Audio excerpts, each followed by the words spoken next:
Muito bem, vamos lá, o senhor Wilson Antônio Romero, presidente da Associação Nacional dos Auditores Fiscais da Receita Federal do Brasil, ANFIP.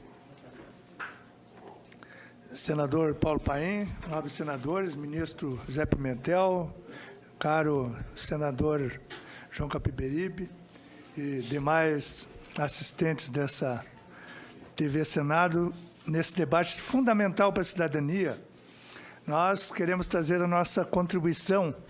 Como sempre a ANFIP tem colaborado com o Congresso Nacional desde que se constituiu como entidade de classe e, acima de tudo, desde 88, quando a Constituição Cidadã trouxe esse grande conceito, esse grande cobertor e amortecedor social chamado Seguridade Social. Antes disso, eu peço a técnica só para quem não viu, possa ou ver ou rever um videozinho. Por favor, o vídeo lá tem na nossa pastinha. Só um vídeo de 2 minutos que resume a metodologia do que a ANFIP analisa há mais de 2 décadas. Por favor, pode tirar o PowerPoint e colocar o vídeo rápido, que também foi... ok. Mas, senhores, por que a ANFIP está aqui? Porque a ANFIP, há 67 anos, surgiu... Alguns dos senhores já viram esse vídeo, eu vou pedir licença para que todos revisem efetivamente, porque o fundamento... Se puder dar uma apagada nas luzes, aí fica melhor para ver. Por favor, pode começar? Está faltando áudio.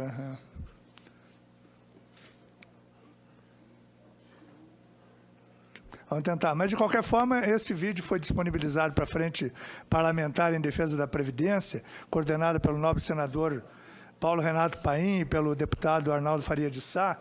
E, se for possível, retornar com áudio, obviamente, ou então deixamos para... Não, pode recomeçar, acho que vai dar certo. Vai dar certo. Agora... Bom, mas explicando, por que a ANFIP está aqui nesse debate? Porque exatamente há 67 anos, a ANFIP surgiu da unidade dos agentes de fiscalização, tesoureiros, fiscais dos antigos IAPs, lá no Rio de Janeiro. E, desde então, temos sido a trincheira desse debate, porque vivemos, ao longo do tempo, Previdência, até, inclusive, 2007, quando a fiscalização previdenciária foi unida à fiscalização fazendária, e hoje estamos dentro do quadro de auditoria fiscal da Receita Federal, mas não abrimos mão desse nosso trabalho, dessa nossa defesa, desse grande instrumento trazido pela Constituição, que é o nosso Estado do Bem-Estar Social, com aspectos tupiniquins, mas, de fato, a Seguridade Social brasileira. Há condições ou está completo? Bom, eles estão ajustando. Perfeito. E a partir daí, senhores, nós queremos aqui não debater a PEC, porque haverá um momento adequado para esse debate aqui nessa casa, mas trazer elementos muito tranquilos sobre inúmeros aspectos, inclusive propostas apresentadas em conjunto com as centrais sindicais ao Palácio do Planalto, na busca de, efetivamente, fechar os ralos dos recursos que são subtraídos, a exemplo do que os expositores anteriores trouxeram, um da sonegação, outro da recuperação das dívidas aqui com o nosso presidente do Simprofaz, mas, acima de tudo, desse grande conjunto e arcabouço de números, obviamente, que estamos trazendo, e por isso aproveito para trazer aos senhores senadores, e os senhores receberam o material, que nós, desde quando o governo Dilma Temer já prenunciava o debate sobre a reforma, nós estamos produzindo material em conjunto com o DIEESE, em conjunto com outras organizações, inclusive o IBDP, que é o Instituto Brasileiro do Direito Previdenciário, e, obviamente, alguns deles, inclusive, com a academia. A ANFIP reuniu a academia, representantes de Unicamp, UFRJ, IPEA, DIEESE, OAB, e produziu, desde logo, um quadro... divulgado pelo governo? Acho que está quase saindo. Então, os senhores senadores já têm esse material e, principalmente, um quadro que resume o que diz esse nosso videozinho, que nós... Aí, vamos tentar? Vamos lá.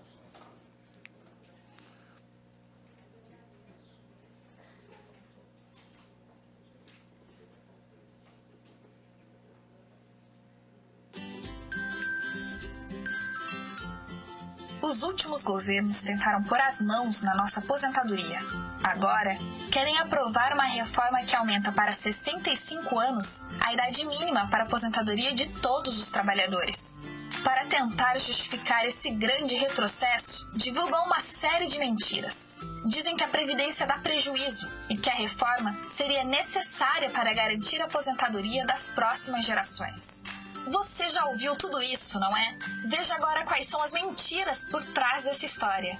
O governo esconde que mais da metade desse rombo é causado por benefícios concedidos às empresas. Bilhões em contribuições previdenciárias deixam de ser pagos todos os anos por causa das políticas de incentivo.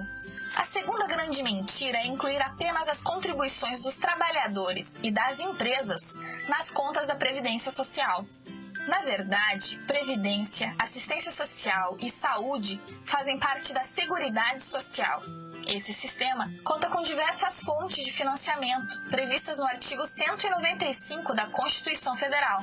Além das contribuições de trabalhadores e empresários, o governo também é responsável por repassar as contribuições sociais.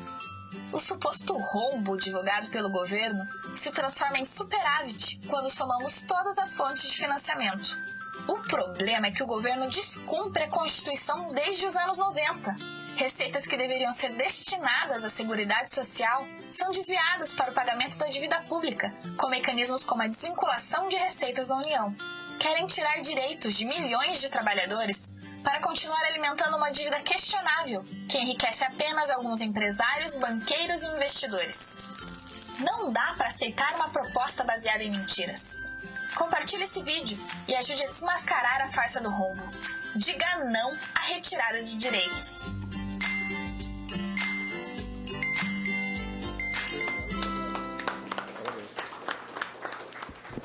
Bom, senhores senadores, esse simples vídeo, ele reproduz, ele resume em 2 minutos o que é a nossa publicação, que eu ouso chamá-la de a Bíblia da Seguridade Social, que há 22 anos a Anfip analisa o orçamento da Seguridade Social. E nós vamos falar sobre isso. Lamentavelmente, a divulgação desse vídeo, que já tem mais de 5 milhões de visualizações nas redes sociais, parece que interditou um pouco do debate na Comissão Especial da Reforma da Previdência, tanto é que a Anfip foi, por iniciativa do presidente da comissão e um outro deputado, foi, inclusive, procurado o senhor presidente da República para que, tomasse uma iniciativa de amordaçar a Anfip, por dizerem que essa metodologia utilizada é inapropriada, inadequada, porque conflita, obviamente, com o que o governo tem defendido. Ao mesmo tempo, o Movimento Brasil Livre, o representante do maior reacionarismo possível no Brasil, também nos atacou, invadiram nosso site, fizeram vídeos deturpando a imagem da Anfip, inclusive defendendo que devia ter uma faxina ideológica pelas mentiras que a Anfip diz, e isso tem sido debate também lá na Comissão Especial de Reforma da Previdência. Eu quero deixar muito claro, e pode seguir, por favor, que nós temos colaborado e vocês, inclusive, temos um hot site dedicado à reforma da Previdência. Lá nós temos todos os documentos, todas as apresentações da comissão especial, todas as cartilhas publicadas, tanto as oficiais quanto das entidades de classe. Temos apresentações, documentos, registros da mídia, e está lá. A partir do nosso site, os senhores podem, no lado superior direito, abrir um hot site exclusivo sobre Previdência. Adiante, por favor. As publicações que nós fizemos recentemente, a Previdência Reformar para Excluir, juntamente com a Academia, um outro documento que os senhores também receberam, que é a Previdência Social em 2060, em que estatísticos e atuários se debruçaram sobre as projeções que existem na LDO, anexos ao orçamento anual, e que efetivamente contextualizaram as projeções atuariais, tanto do regime geral de previdência, quanto do regime próprio de previdência entre 2002 e 2016, e comprovaram efetivamente a grande divergência que existe nos números apresentados pelo governo, e isso está muito claro, e será inclusive objeto de provável apresentação aqui na com alguns desses economistas, que me parece que o requerimento da sua presença aqui já foi formulado. Adiante. A nota técnica, em conjunto com o DIEESE, que desmonta ou apresenta os detalhes da PEC 287, que não é pauta agora, uma cartilinha sobre a própria reforma, isso também nós produzimos em conjunto com o IBDP, que é o Instituto Brasileiro do Direito Previdenciário, próximo. Uma outra nota técnica sobre as mulheres na reforma da Previdência, que foi apresentado no mês de março também, e 30 fatos que o governo não contou sobre a reforma da Previdência, tudo isso. Quem quiser, os senhores senadores estão recebendo em material impresso, mas está disponível no nosso hot site, pode baixar o PDF, pode divulgar, pode efetivamente socializar essa informação. Adiante. E, obviamente, se fala muito que a Petrobras foi muito roubada nos últimos tempos, mas nenhuma outra instituição foi tão saqueada no Brasil quanto a Previdência Social. E se pode comprovar exatamente com uma história que nós fomos recuperar na década de 50. Em plena era pré-desenvolvimentista, os IAPs, os institutos de aposentadorias e pensões que existiam na época, os 6 institutos dos industriários, comerciários, bancários, marítimos, transportadores de carga, dos servidores públicos, eles eram obrigados a subscrever ações preferenciais das estatais da época, que estavam surgindo, sendo construídas. Companhia Siderúrgica Nacional, Companhia Hidrelétrica do São Francisco, Fábrica Nacional de Motores. Esse dinheiro, quando privatizaram essas estatais na década de 70, não voltou para a Previdência. Também, quando criaram o BNDE, que não tinha o Szinho ainda de social, os dinheiros, os recursos dos institutos de aposentadoria e pensão, que eles existiam desde, primeiro, caixas de aposentadoria e pensão surgidos em 1923 e depois transformados em 48, nos institutos de aposentadoria e pensão. Eles estavam num período em que suas burras, os seus cofres estavam cheios. Por quê? Porque só havia contribuintes. Não havia ainda beneficiários, a não ser alguns benefícios de riscos que eram concedidos. Então, nós tínhamos recursos que eram cobiçados. E também, em 52, quando se criou o Banco Nacional de Desenvolvimento Econômico, os IAPs começaram a ser obrigados, por lei, através dos seus recursos, a conceder empréstimos. Depois, esses empréstimos foram liquidados e o dinheiro não voltou para a Previdência. Inclusive, há um levantamento em 62 que o débito da União com a Previdência, antes da unificação que ocorreu em 66 de todos os institutos em torno do INPS, era de 200 bilhões de cruzeiros. E aquilo que já faz parte do anedotário nacional, o dinheiro que se utilizou da Previdência para as grandes obras. Só que em Brasília, estudos e documentos, inclusive teses de mestrado e doutorado, atestam que foram 52 bilhões de dólares utilizados para a construção de Brasília. Se esse dinheiro tivesse hoje no caixa da Previdência, não seria um fundo de reserva bastante suficiente? E o pior vem depois, em 99, me permitam falar assim, um tucano de alta plumagem, o então presidente do BNDES, Luiz Carlos Mendonça de Barros, encomendou ao economista André Lara Rezende um levantamento de quanto, desde 66, quando houve a unificação dos institutos, até 99, quanto o governo havia se apropriado dos saldos positivos da Previdência. Na época, inclusive, foi manchete do nosso jornal Zero Hora, foram 400 bilhões de reais, que a valores de hoje dá 1 trilhão e 500 bilhões. Inclusive, o então deputado Paulo Paim fez um projeto de lei sobre a matéria e, obviamente, pretendendo que se emitisse títulos públicos para repor esses recursos à Previdência. É óbvio que o projeto de lei foi arquivado, depois o deputado Babá recuperou. Quem quiser está lá. Desvios de recursos da Previdência, está lá ainda o arquivo do projeto de lei do deputado Paim, então, deputado Paim, e que em 99, 2000, ele fez esse projeto, em que pretende e conta toda a história desse levantamento, que é um documento fidedigno, assinado por inclusive um dos pais do Plano Real, né? Por favor, próximo.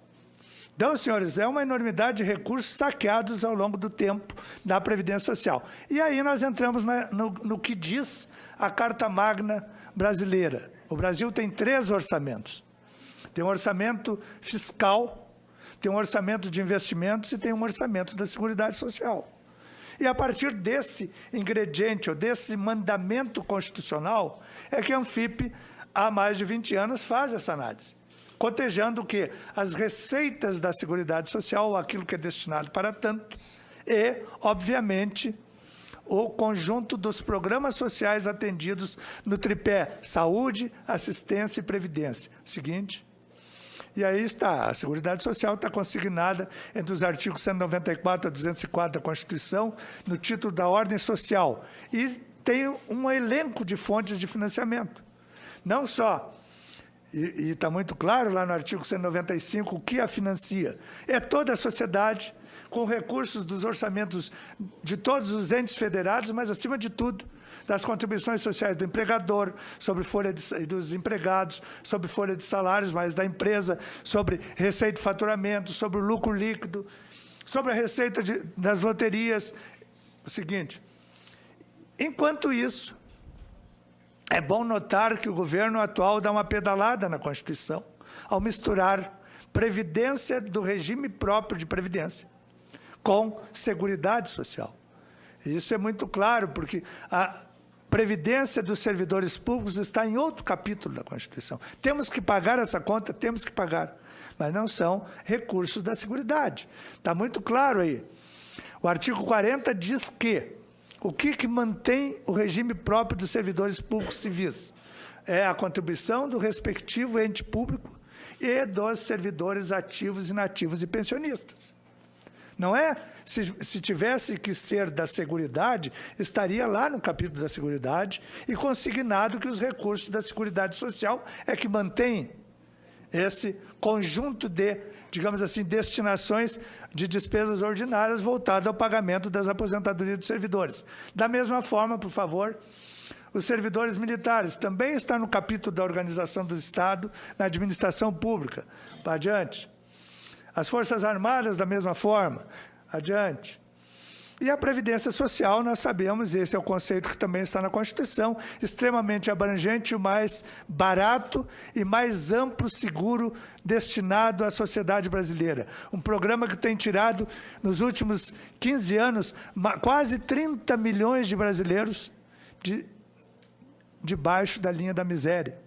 Exatamente graças a essa Previdência Social, que tem um amplo leque de benefícios a um custo extremamente reduzido. Por favor.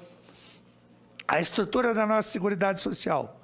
É muito claro, é bom sabermos. Assistência social, conforme está na Constituição, é devida a quem necessitar.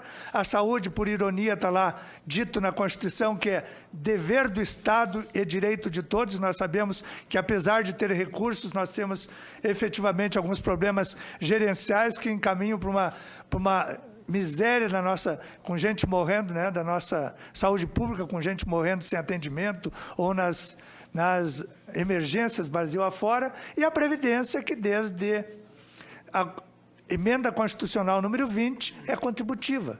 Se trocou a aposentadoria por tempo de serviço para a aposentadoria por tempo de contribuição. Só é devida a Previdência, ou a aposentadoria e os benefícios previdenciários, a quem para tanto contribuir. Pode adiante. Seguinte, aí está o quadro detalhado da estrutura previdenciária brasileira em dezembro de 2016. Nós temos aí, os senhores podem ter a clareza, o governo diz assim, gastamos 13% do PIB com a aposentadoria. Vejam que não é bem assim. No regime geral INSS, mais os benefícios de prestação continuada, o valor arrecadado das contribuições previdenciárias, cotejado com benefício, dá uma necessidade de financiamento de 46 bilhões. Na área rural, de 105 bilhões. Nos regimes próprios dos civis, 43 bilhões. Nos militares, 34. Os estados, o único que é superavitário em tese pelos números oficiais é o conjunto dos regimes próprios dos municípios. Mas o governo diz que ele gasta com aposentadorias 13% do PIB. Mas quem é que contribui? Quem contribui para essa previdência são os próprios trabalhadores, os próprios servidores, os empresários. Portanto, nós não podemos pensar que há efetivamente o desembolso do governo de 13% do PIB, muito pelo contrário. A complementação no conjunto das 13 esferas de governo, dos 3 poderes, chega próximo de 4,9%. Mesmo assim, a atual proposta de reforma que tramita na Câmara dos Deputados não resolve nada disso. Por quê? Porque o rural não se equaciona, continua o desequilíbrio. Não há recursos. Os militares foram excluídos. Os estados e municípios ficaram para depois. Então, em cima de quem está vindo a conta?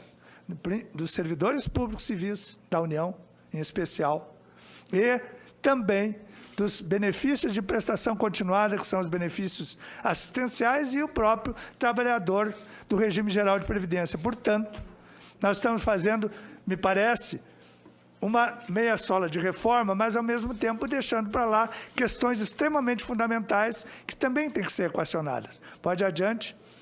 Mas só se fala em números. Mas, atrás da reforma, atrás do conjunto de previdência que tanto se fala, há pessoas.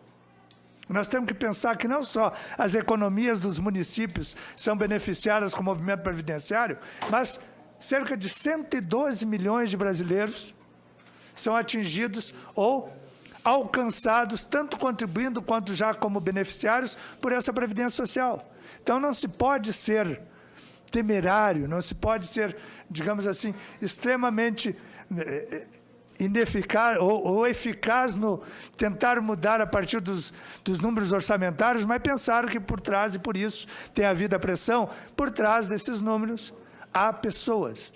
E cada movimento na Previdência afeta a vida de cada um dos senhores e cada um de nós. Adiante. E o conjunto dos benefícios do regime geral de previdência. Senador, eu vou tomar a liberdade de alongar um pouquinho mais. Tá? O governo fala que está mudando a previdência porque há aposentadoria precoce. O brasileiro se aposenta com 54, 56 anos. No elenco de benefícios do INSS, se pode perceber muito claramente que isso é uma falácia também.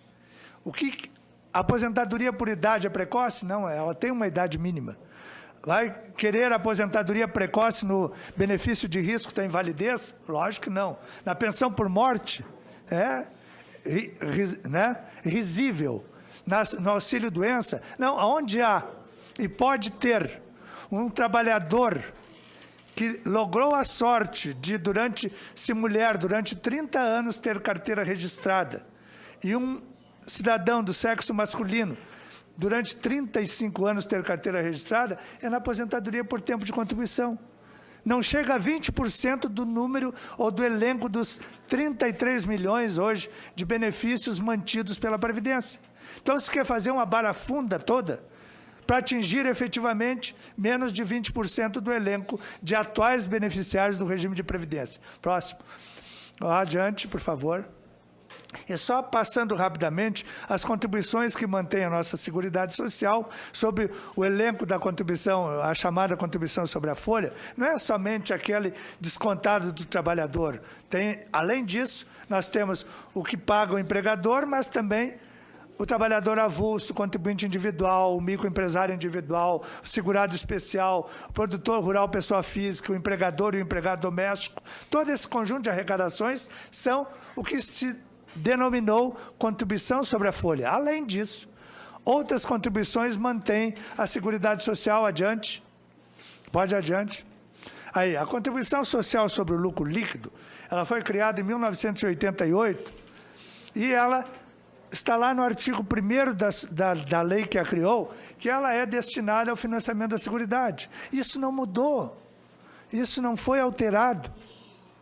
Na seguinte, o então fim social foi transformado em COFINS e está lá no artigo 1º da Lei Complementar 70, que a consolidou exclusivamente para as despesas com saúde, previdência e assistência.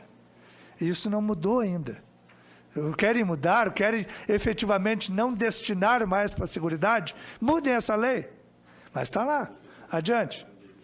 Pode adiante, por favor. E só para exemplificar, nesse nosso jogo do bicho federal institucionalizado, a cada dia, a cada semana que vamos a uma lotérica fazer uma aposta na loteria, de cada R$100 apostados, 1/5 desses recursos vão para a Seguridade Social. Há poucos dias nós tivemos aí um prêmio de R$90 milhões. Isso nada mais era que somente 31% do arrecadado.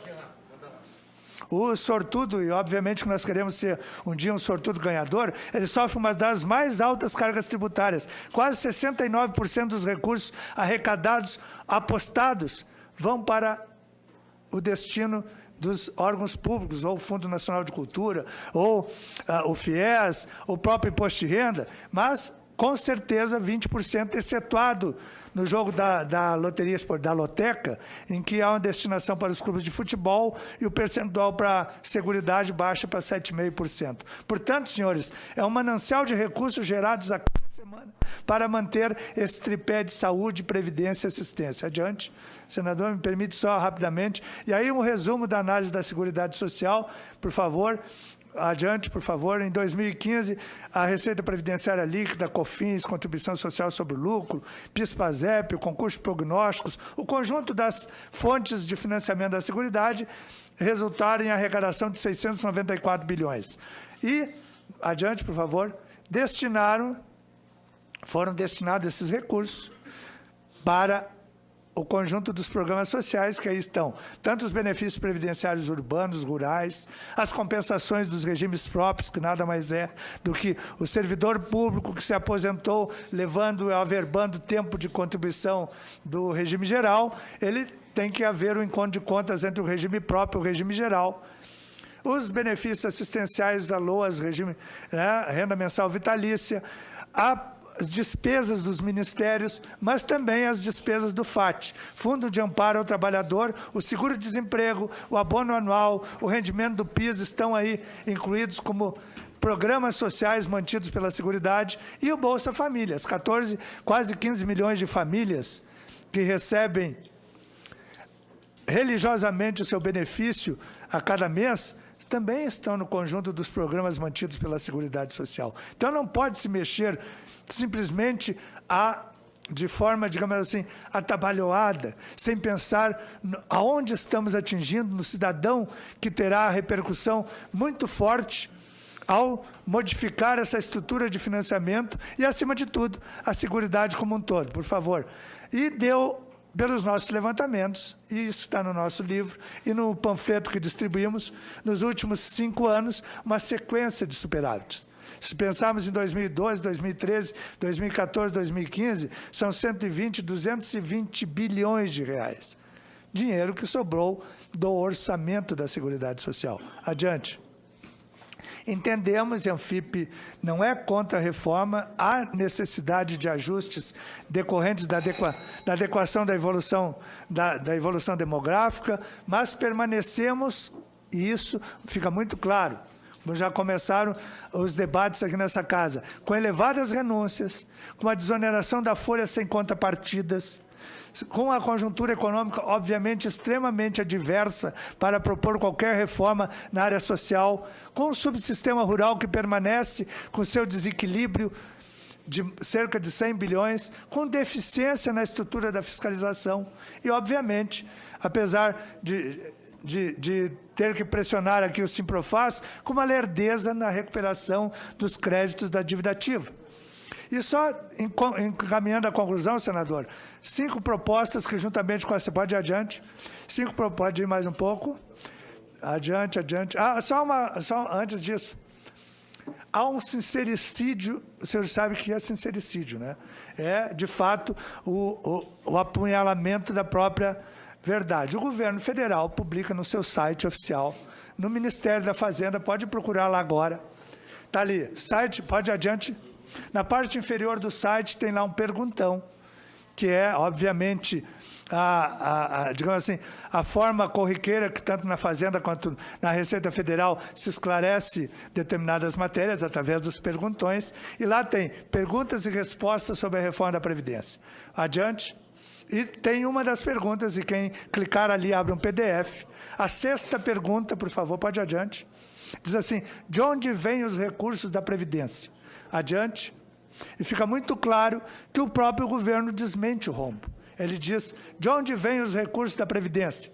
E ele atesta o que está na Constituição, reconhece, diz que as fontes de recursos para o INSS, para o Regime Geral de Previdência, não são somente a contribuição sobre a folha, são a contribuição sobre a folha, a COFINS, a contribuição sobre o lucro, a receita de prognósticos. Portanto, cadê o rombo da Previdência? Se eles não fazem esse cotejo. Por outro lado, também desmentindo o que faz, e apesar de estar na lei orçamentária, a Constituição é a lei maior nossa. Adiante. O governo também responde, pode seguir a próxima. Os regimes próprios de previdência, que são os dos servidores ocupantes de cargos efetivos, são mantidos pelo quê? Conforme está lá no artigo 142, os regimes próprios são mantidos pela contribuição do servidor público ativo, aposentado e pensionista e do ente federativo. Não diz que é com recursos do artigo 195 da Constituição. Portanto, por mais que nós saibamos que estamos pagando o preço de um passado em que o servidor, desde a era Vargas até a emenda constitucional número 13 de 93, só pagava por benefício de risco, que estamos pagando o preço dos 400 mil seletistas que foram efetivados na Constituição de 88 e passaram a ter integralidade, paridade, e toda uma trajetória em que somente, inclusive, o fato de que muitos estados e municípios ainda não regularam e regulamentaram os seus regimes próprios. Ou há contribuição insuficiente para bancar. E, ao mesmo tempo, ao longo do período todo, desde que se estabeleceu e se configurou na administração pública o servidor ocupante de cargo efetivo, em muitos momentos, e se constata efetivamente, o governo se apropriou dos recursos descontados dos servidores. Ainda continua, em muitos municípios, levando esse recurso para o Caixa Único do Tesouro Municipal e, há pouco tempo, dos tesouros estaduais, não formando as reservas que hoje permitiriam nós termos um melhor ou uma menor necessidade de financiamento nos regimes próprios de Previdência Social. Adiante, vamos concluir só as propostas da Anfip juntamente com as centrais. Com certeza, nós temos que revisar ou acabar com as desonerações da contribuição previdenciária sobre a folha. Temos que rever as isenções previdenciárias para a filantropia. O quadro é muito claro, por favor, está lá na LDO, o próximo. A LDO nos deixa muito claro de quanto o governo faz de renúncia previdenciária, de gasto tributário. Isso só considerando contribuição previdenciária. Nós temos gastos tributários na COFINS, na contribuição social sobre o lucro, que remonta a valores muito elevados, mais elevados, que eu acho que o Cláudio Damasceno, inclusive, vai trazer essa contribuição. Nós temos que incentivar a micro e pequena empresa, o exportador rural, temos que promover a filantropia de forma adequada, mas esse recurso tem que ser desonerado e imediatamente voltar aos cofres da Previdência. O único que é a obrigação legal de imediato retorno é o da desoneração sobre a folha. Desoneração essa criada sem nenhuma contrapartida.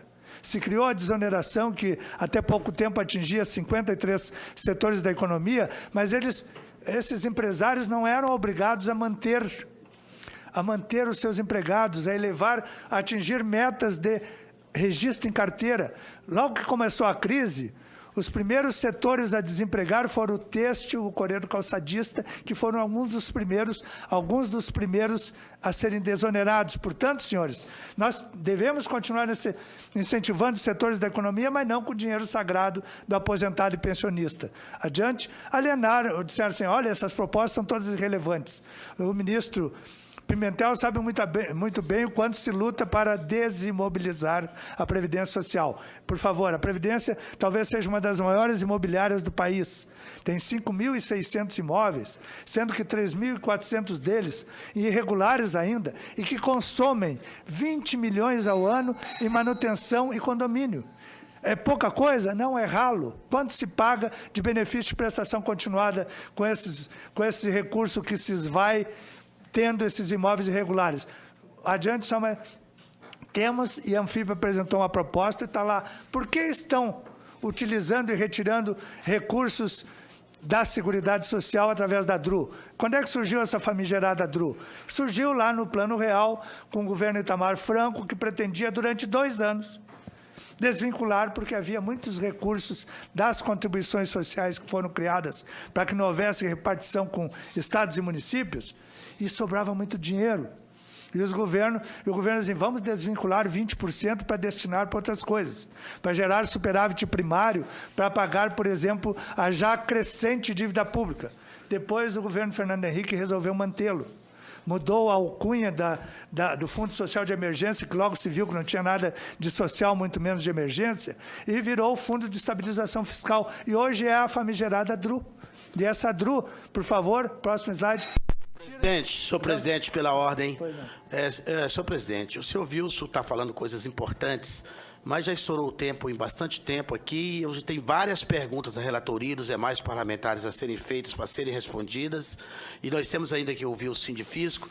Então, eu gostaria que o senhor solicitasse a conclusão, Wilson, por hora, e a gente, nas respostas que a gente vai fazer, você continuasse as suas colocações. A sugestão do relator a essa presidência que ele faz aqui é que, Romero, você teria mais 2 minutos ainda para concluir, okay. E em seguida nós vamos para o senhor Cláudio Márcio Damasceno. Ok. E eu faço questão, a partir... Pode passar o próximo. Olha quanto a desvinculação da Receita da União nos tirou nos últimos tempos. Temos que, efetivamente, ter mecanismos mais ágeis para cobrar a dívida ativa. Mostrem os números. Quando terminou o governo Dilma Temer, nós tínhamos 374 bilhões. E naquela época a Procuradoria dizia que de recuperabilidade remota eram menos de 20%, ou seja, sobram 300 bilhões que, somados a cerca de 120 outros bilhões que estavam na esfera administrativa da PFN e da Receita Federal, dá quase 500. Há pouco, por favor, próximo, a revista Exame revelou que já chega a 426 bilhões o montante devido por essas empresas. Há algumas aéreas falidas, há outras com dificuldade, que têm recursos para postergar o pagamento, mas é muito dinheiro da Previdência.